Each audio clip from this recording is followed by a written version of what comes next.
5, 4, 3, 2, 1, 0. All engine running. Liftoff. We have a liftoff. But anyway, so we are here to talk about the production of Matilda, and is that next week? Next week. We open on Wednesday, the 17th. Okay, so we're doing a Wednesday and the evening shows. Yep, so Wednesday, Thursday, Friday, Saturday will all be at 6:30, and the Sunday shows at 3 o'clock. All right, very cool. So you got lots of options to see it, but don't wait till the last minute. Get your tickets. Yep, These shows usually fill up. Kind of got off to a real fast start with the ticket sales, and then there was a lull, and the last few days it's really picked up again. So there's still plenty of tickets available, but if they continue to sell at the rate they have been for the last 3 or 4 days, we'll sell it out. This is, it's not MAFA.org, it's Mineral, what's the website? mafinearts.org. Okay, so it's a kind of a mix, mafinearts.org. So get your tickets immediately as soon as you hear this podcast. Don't make me come to your house and yell at you from the street. Not buying your tickets is a pet peeve of Brandon's. Yeah, we were talking about pet peeves earlier, so waiting till the last minute is a bit of a pet peeve. I guess for like trivial things, but something that's important or that you want to go to, like get your tickets early. I'm not going to fly to Orlando and be like, I'll just see if Disney has some tickets when I get there. Right, yeah. Get that stuff ahead of time. So the theater productions tend to alternate. We go musical, then strict play. What are we on now with Matilda? So Matilda's the musical. It is okay. Yep, it is. And then the next show we plan on doing is Our Town, the Thornton Wilder classic. It's a really cool Pulitzer Prize winning show. Cool. And then after that, we're hoping to do Elf the musical, as long as we can obtain the rights to it. And then the plan for next fall, we're hoping to do Chicago. So we're going to try that again. We got denied the rights last year, and they said you can reapply every 6 months. So I figured every spring until it happens, I'm going to keep applying for Chicago. Is this like the Shawshank Redemption, where he just keeps writing letters until they send the books? Basically, yeah. Right. So every 6 months we'll try to get it. All right. It's tough with certain titles because, the last time the excuse was that it was on a professional group's interest list. So it would have been something that one of these professional groups is like, we might do that show. And they're like, well, we better not let anybody have the rights to it then. Gotcha. But I've also, we occasionally encounter a problem because there's like a touring show. And if it's touring somewhere close to you, or if their tour manager, who actually owns the rights at the time, says no, then you can't do the show. So there's a few obstacles. It's only with professional stuff. Like if we wanted to, we could do the same show that Farmington High School does every time they're doing it. You know what I mean? Gotcha. Yeah, there's no sure. reason to do that, but or amateur groups, there's no restrictions. I guess, and before we get too far in, I forgot to sort of introduce who's with us today. So we've been hearing from Jason Carr, Commander-in-Chief of Theater. Easy. So do you just want to go around and tell us who you are? Maybe I know this isn't your first show, but if it's your first show, or if you're a veteran, favorite food, whatever you want to tell the millions of listeners. The millions, yes. My name is Beth Francis. I am playing Mrs. Wormwood, and this is my 6th or 7th show. I'm not 100% sure. You would know better than me. One of those numbers. But yeah, very excited to play this show. This is my first kind of villain role. It's been fun. Okay. My name is Taylor Martler. I'm playing the role of Miss Honey. This isn't my first show, it's my second show, so I'm still a bit of an amateur, but I'm really excited for this one. Great.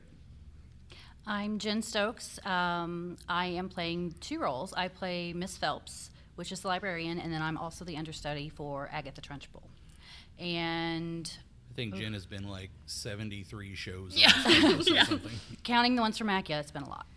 Okay.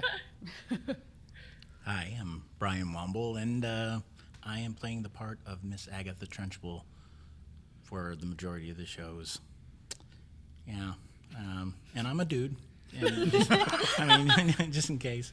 But I think traditionally that the part of Agatha Trunchbull has been played by a male in Broadway productions. So yeah, it's back and forth. So it's definitely something that is frequently cast as a male. Sure, sure. And I've been on a lot of shows too. Great. I went to MAC 97, Yep. 98, somewhere around there. Somewhere in the 90s. Yeah. 90s. Yeah. One of the greatest decades. Yeah. Yep. Brian and I actually did theater here together with Doc Renee and when Rick Giles first started here. Okay. Very And cool. Jeff Corvo was here for just a little bit. I didn't do any shows with Jeff. Yeah, because you're not cool. No, I'm Right. just joking. I think he was only wasn't here for like a very year. long. Like a year, maybe year and a two. half. Yeah, Yeah, he was something. yeah. Yeah. So, Jen, you mentioned the understudy, and is this the show where, like the Friday and Saturday, like the cast is going to switch, or how does that work? So yeah, what we did is when we had auditions, it was just an unbelievable amount of youth talent. Like just these young ladies that were getting up there and singing. I was like, I don't know how to pick. This person would be a perfect Matilda. This person would be a perfect Matilda. And I was like, you know what? We're doing 5 shows. Let's split it up. Let's have one of them do 3, one of them do 2. So if you come Wednesday, Friday, Sunday, you'll see one cast. If you come Thursday and Saturday, you'll see the other cast. But Fridays, or on the Friday show, we're going to have our understudies go. So we have Jen will be taking the role of Miss Trunchbull. Riley Hetty, who has done a number of shows with us, will be understudy for Miss Honey.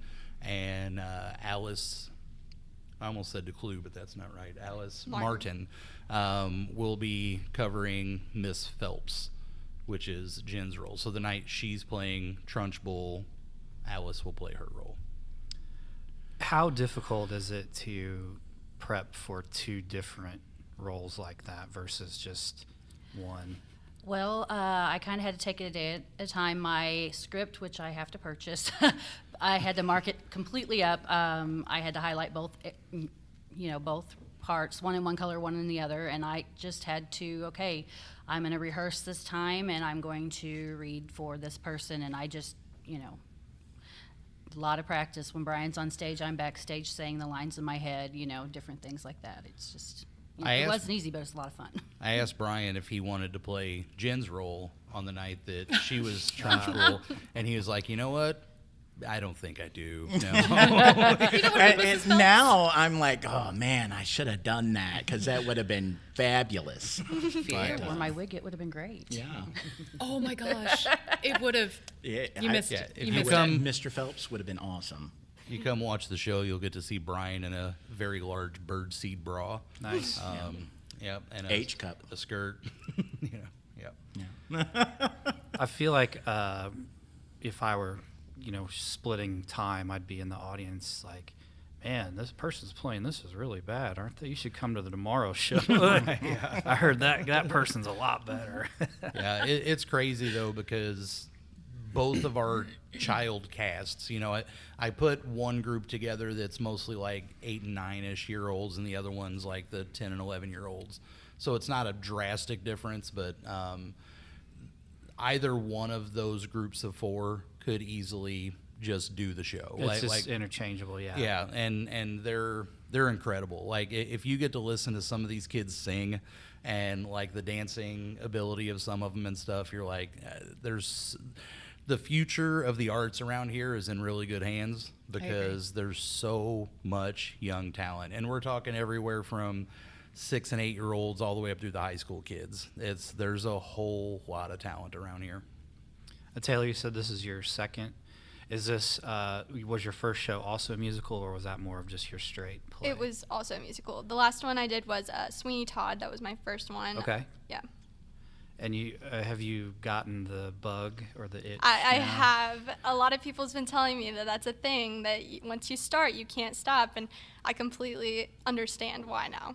Yeah, I told her I was pretty upset with her because she actually just graduated here, right? Mm-hmm. And so I got to have her in the theater for like the last 4 or 5 months or whatever. I was like, you've been here for 2 years. I've been here for over 2 years. You could have been doing shows this whole time. Because Taylor's pretty talented, man. She's got a voice on her and a lot of dance experience, and she works hard, and she's a pleasure to be around. So what prompted you to jump in kind of the last bit of your time here?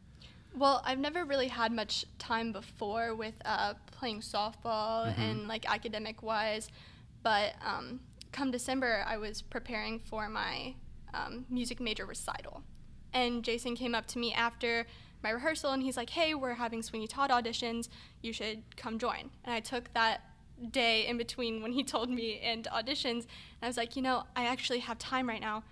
This could be something that I would really enjoy. So. Yeah, great. Yeah. And then, so you've already graduated. So do you have plans for the fall? Are you going to a 4-year?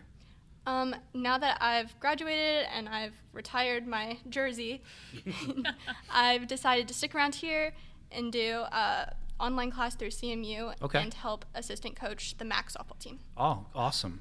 She ain't going nowhere. Right. Yeah. Yes. So yeah, very cool. I think she did that for me. Yeah, I did.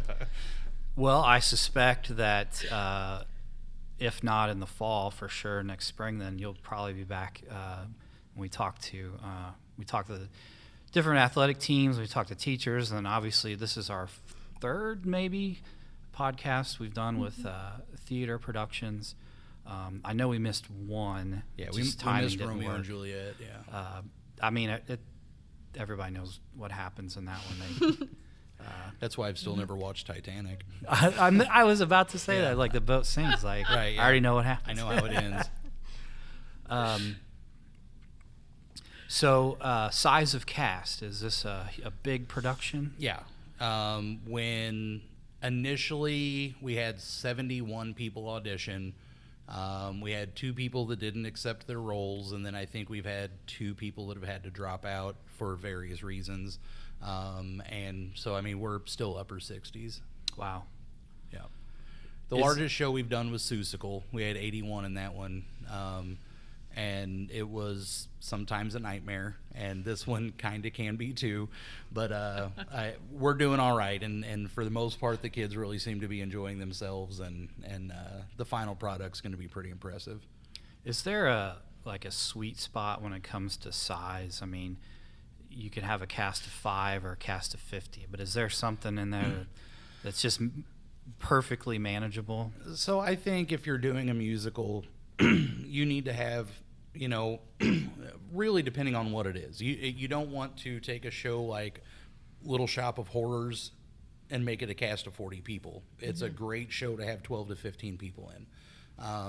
But with stuff like this and The Wizard of Oz and Seussical, all those roles, when you have the Who's and the Bird People and like all this other stuff, you can have as many as you want. And that is a way for these kids to get experience on stage, in costumes, wearing makeup, learning how everything works, and figuring out if this is something they actually like and want to do or not, But I would say as far as musicals go, Music Man was really manageable, and it was 40 people, and that was a really good number for that. My favorites to direct, though, are honestly the non-musicals, because you don't have to take the time for the dance rehearsals and the music rehearsals, and you get to connect with your performers more and do more character work with them and stuff. And like when we did The Play That Goes Wrong, or these other shows that were smaller cast and non-musicals, I got really close to those people. Like, we had a connection between director and actor that you don't get when you have 70 people in a show. I feel like, just from a logical standpoint, that if you are relatively new, or if you're a younger person who's maybe nervous, if you're part of a larger ensemble, not that you can hide, but maybe that you don't feel that like pressure. Right. I mean, everybody has that, they call it spotlight syndrome or whatever, but that if you forget a word, there's kind of a sea of other voices when you can kind of catch yourself and get back into it. I'm trying to think. I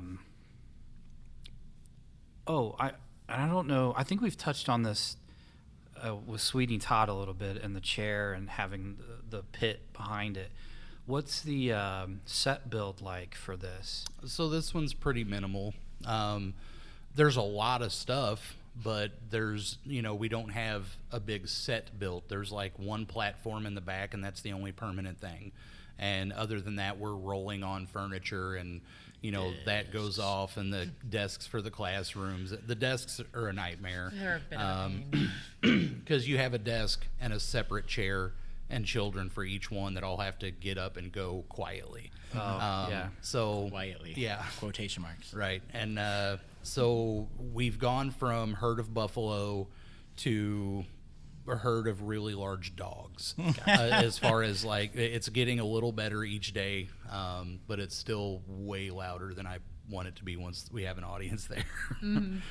Maybe the band can just be really loud Right, yeah. during set Yeah. change. The interlude can just crank Yeah. up the gain. Right. So live band Yeah. for this as well. Directed by Linda Hook. And who's tell us about Linda? So Linda is a retired Farmington band director. She and Kurt Bauke ran the bands at Farmington for years and years. Linda is an unbelievably gifted conductor and band leader, wonderful musician. She's kind of renowned as being the bassoon master, I guess. People that want to take any sort of woodwind private lessons and stuff, she's the person to go to. I think she's done some work with the symphony. She conducted it was like the St. Louis something woodwind orchestra or something like that. So she's the real deal, and she's very dedicated. She's been to, and this is not taking anything away from any of the other pit band leaders we've had, but she's been to way more rehearsals to get a feel for the show than anybody else has. So, And it sounds yeah, really good. they sound Yes, they do. fantastic. We got to already. listen in on them, and they it just sounds amazing. Now, is this, are they like last time in a separate room and it's being fed into the. Yeah, until theater? we do a show that has like a small rock band, everybody's going to be, it's in the band room, and we have a camera that records, and, the microphones pick them up for all their visual and audio cues so they know when to play. But if we had if we do Little Shop of Horrors, all you need is a guitar player, bass player, keyboard player, and a drummer, and you actually find a way to put them on stage or something, Sure. know. So if we do Chicago, I would like to have the band on stage on a big platform on the back of the stage or something too. Yeah, very cool, very cool. So as veterans, is there or are there aspects of shows that make it more fun? Like, say, oh, this musical was more fun than this other musical because of X. I think every cast is different. Every show is different. I think the favorite one I've done so far has been Sweeney Todd. The music was amazing. The cast was just they connected really well. We always have some that kind of compete against each other and things like that, but we haven't really had that for a while, and it's been really nice. Do you get earworms with some of these songs? Yes. Where you're like It's terrible. beating your head on the wall, like, get out of my brain. Yes. Working the Trunchbull songs, I usually wake myself up about 3 a.m. and I've got Smell of Rebellion going through my head. Yeah. The fast part? Yes. Yeah. The fast part. And usually it's because I've been reciting it before I fell asleep or, Yeah, something like sure. Your car is working you to exhaustion, is what I'm gathering. that. Hey, I'm not doing costumes this time, so. Oh, yeah. She- that's- such She a did slave not dri- say slave driver. no. He is not working me to exhaustion. I didn't hear a no. was it London's mom last time that got roped into sewing all this stuff? Well, and she's our costume person. For Oh, this show, again? too. She's the head She costumer. swore it would be a while until she did it again, and next time I won't be in charge. I'm just going to help. And she came. This is like Sweeney Todd and this show are London's like dream shows, and Peter Pan. Yeah, Peter Pan. And so she was just kind of like, London has done most of the choreography for the show, and So her mom knew she was going to be here every day anyway and all this stuff. And she's like, do you have anybody doing costumes? And I'm like, I do now. Yeah. They're just waiting for you to call us. Yeah. She Grab her reached hand out. and shake it.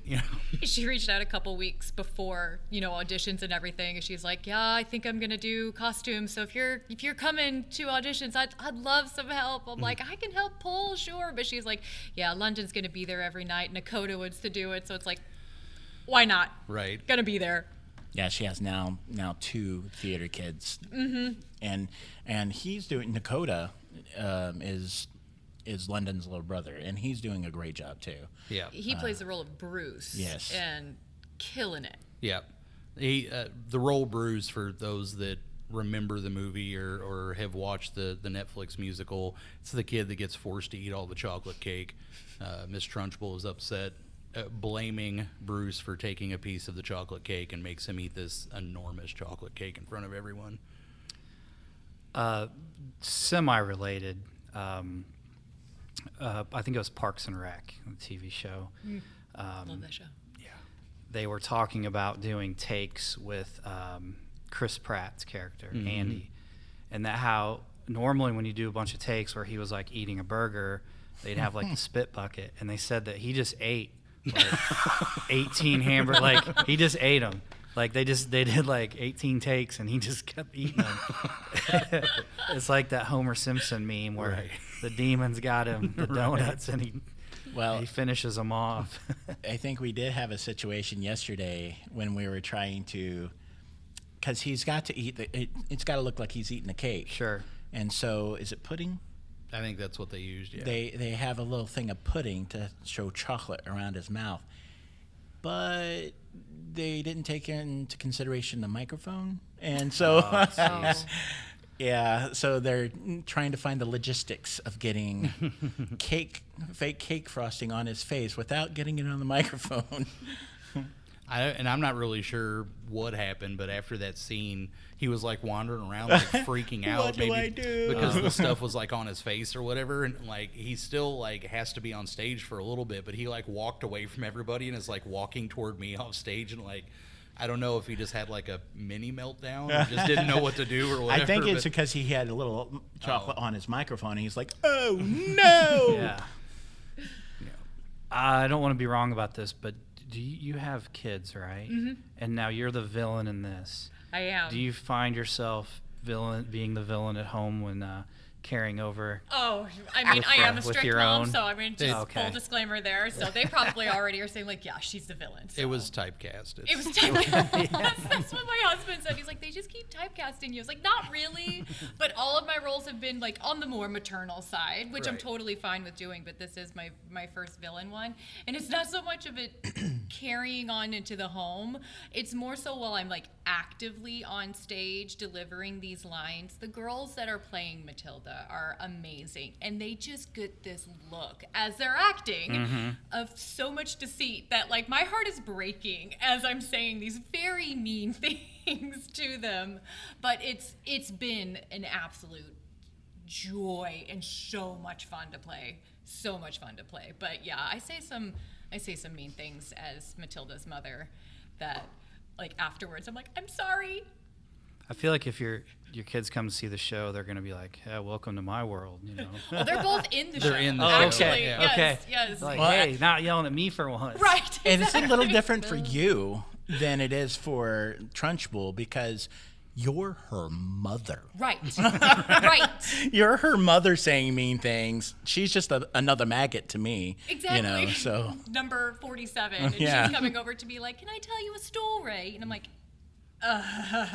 don't be disgusting. And it's just heartbreaking because they go into this look of like defeat. And I'm like, sorry. It's backstage apologizing. I do. I'm like, you're doing so well. This is Taylor's first major role.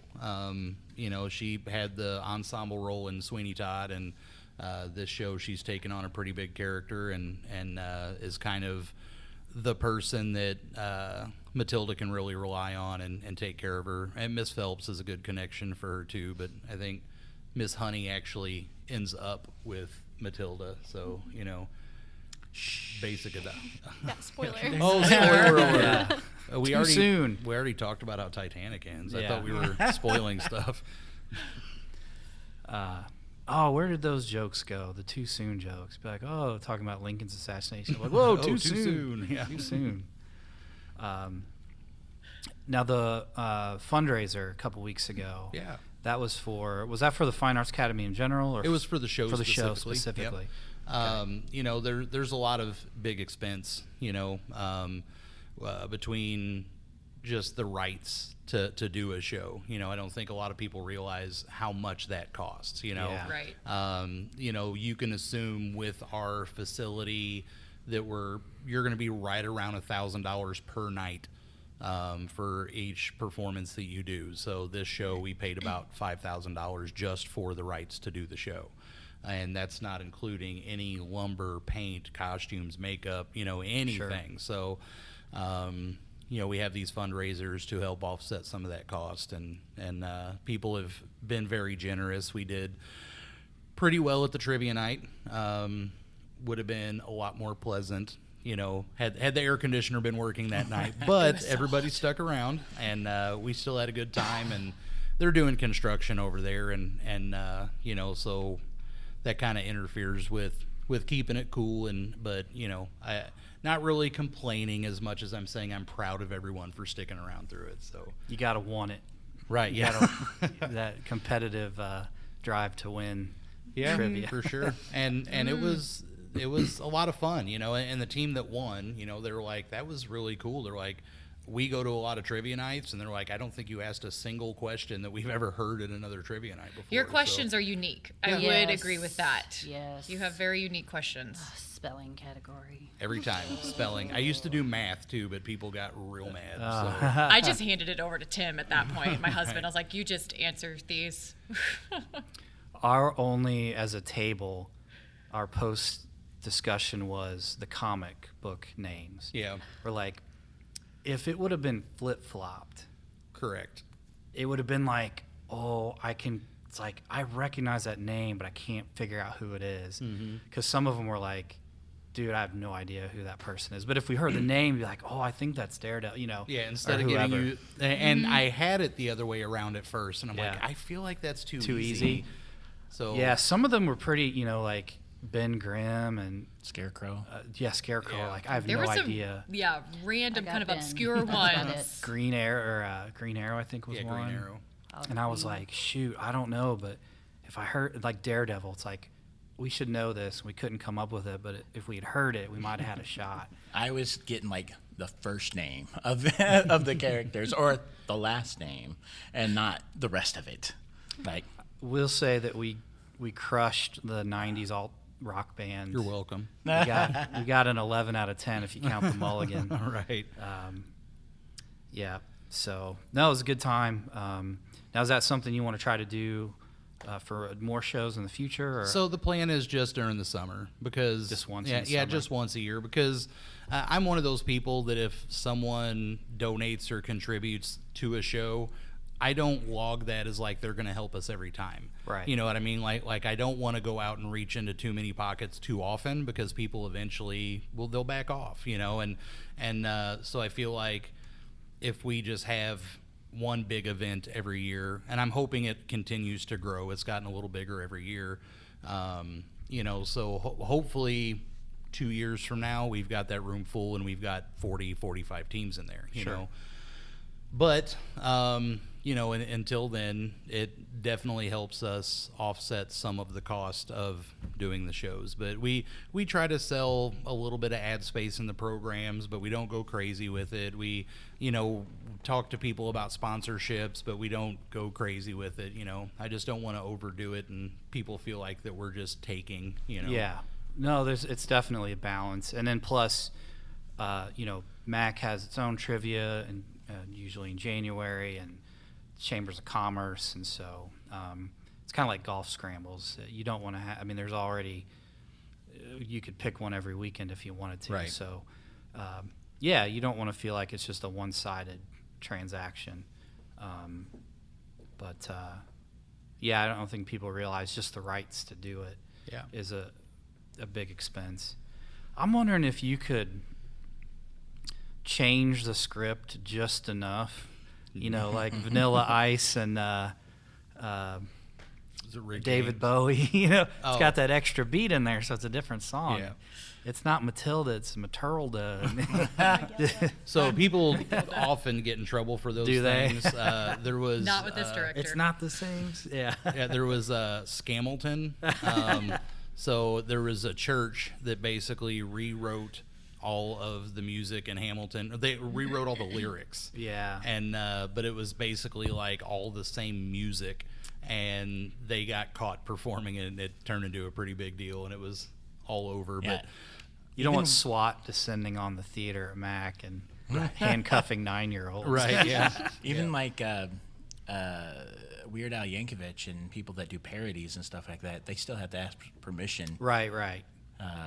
to the rights to be able to do the same beat and music.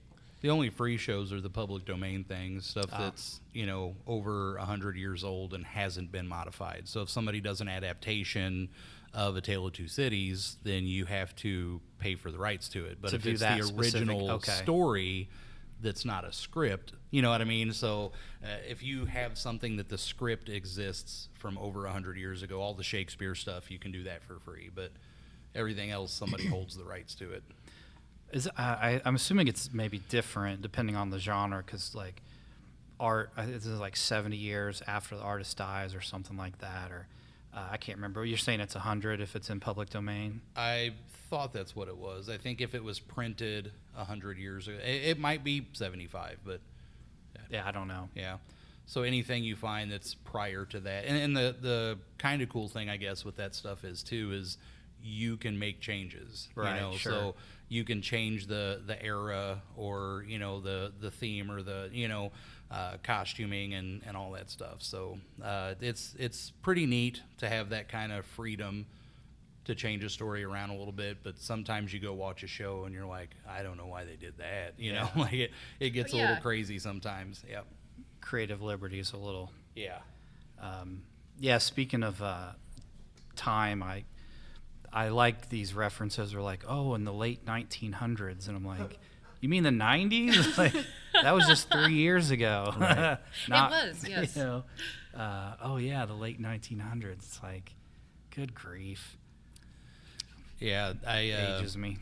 mentioned something about Sheryl Crow around some teenagers the other day, and they're like, yeah, they were like, who? And one of them goes, oh yeah, that she does like the oldies and stuff. Yeah, the oldie And station. I was Oh, like, my ugh. She's on that classic rock station. Right. It is classic rock now. Well, classic rock I know. understand, but saying the oldies, come on. 105.7 is almost. Yeah.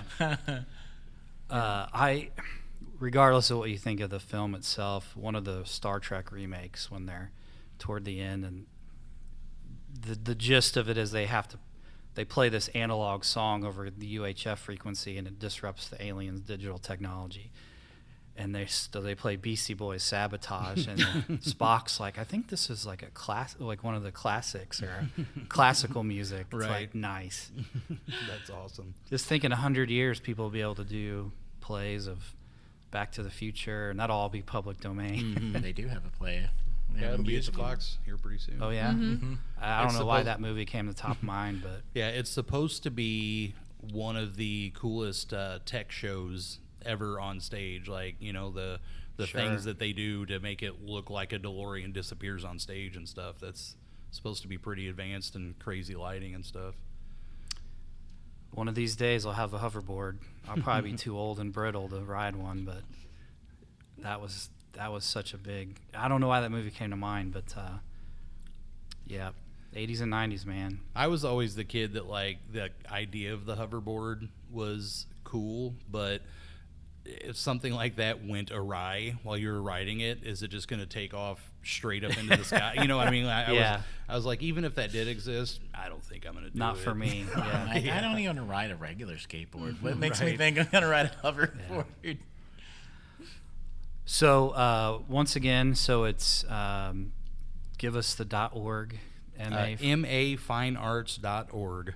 So get your tickets immediately. They will. I can only imagine this is going to sell out.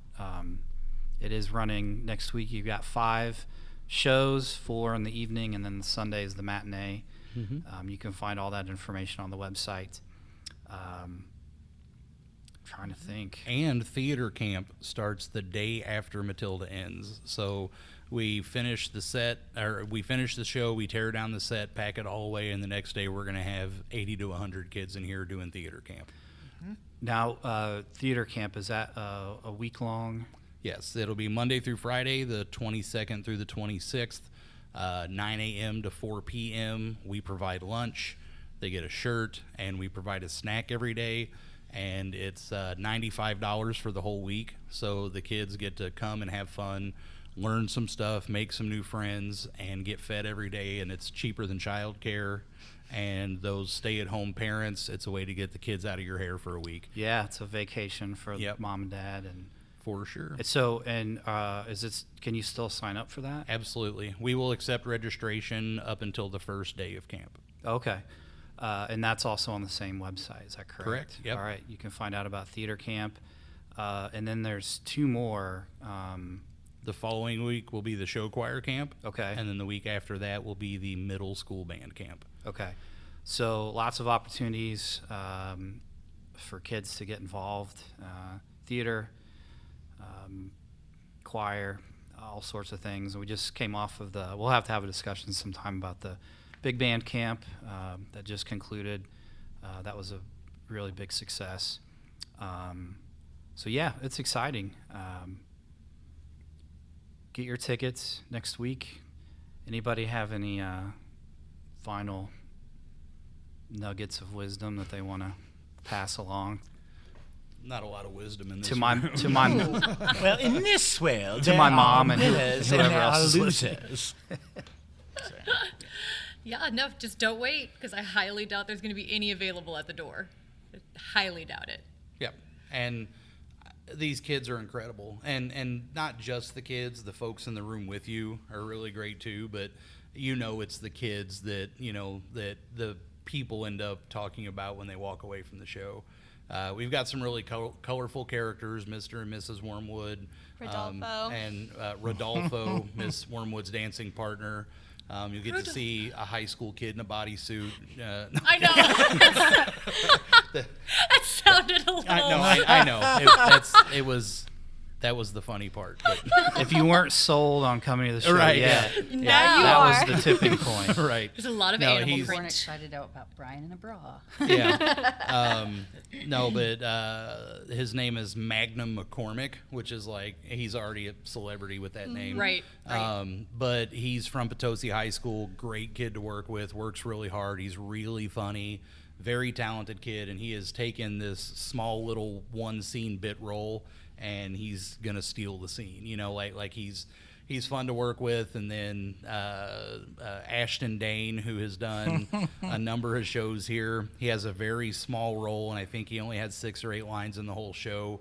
But every time he's on stage, you're pretty much only going to be able to watch him. And it's because he's doing absolutely nothing.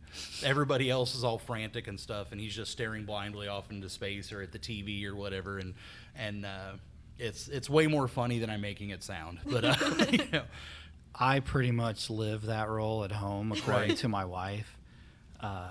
She's like, I've been talking to you for 3 minutes, and you, like, well, I don't know. I was just staring at the wall, or like, Right, yeah. I was born to play that role. Right. So maybe next time there's a call for somebody who doesn't do anything or pay attention to anything around him.